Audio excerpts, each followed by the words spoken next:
Hi everyone. So this week the big question was what is worth teaching? And my 3 questions that I came up with were what should you do if you think something is more important to learn but it's not in the curriculum because it wasn't thought as being important to your colleagues? My second question was, is it more important to teach about real world things or what is on the lesson plan, and how can you decide that? And then my final question was, how can you best teach someone who does not think what you're teaching is worthwhile? So the first question about what to do if you think something's important but your colleagues didn't, so it's not technically in the curriculum.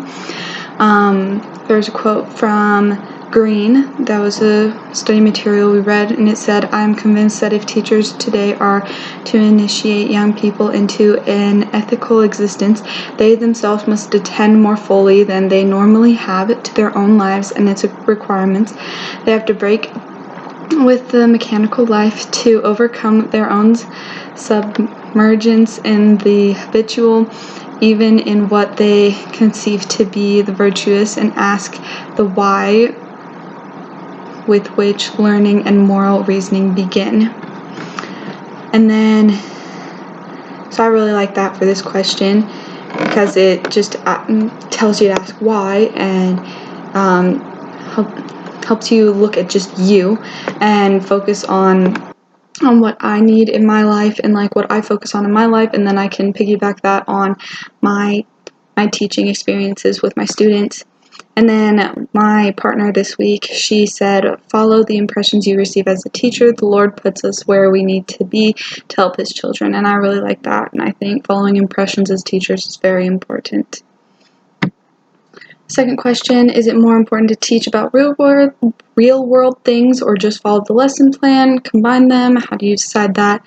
And Doctrine and Covenants 11:21 says, "Seek not to declare my word, but first seek to obtain my word, and then shall your tongue be loosed. Then, if you desire, you shall have my spirit and my word." And I really like that, and it piggybacks off of what my partner this week said. She said, listen to the spirit and know what is necessary for your class. And I really like that, because if we work on ourselves and we focus on learning ourselves, and then we bring it into our class and we listen to the spirit, we will know when to give the advice and when to give that counsel if it ever comes up. The last question, how can you best teach someone who does not think what you're teaching is worthwhile? Something my sister said was, remember why you decided to teach and what you were teaching. When you remember why it is important, you try to illustrate why it should be important to your students. So just remembering why I decided to become a teacher, and I could try and illustrate some of that to my students, and especially of the subject that I'm teaching or I plan to teach. And I think that can help some students realize that it's worthwhile. And then my partner this week, she's great. She said, keep teaching, because the worst thing you can do when it looks like someone doesn't care or whatever about your subject is to stop teaching them. So keep teaching and keep working on it. And that's what I learned these past 2 weeks.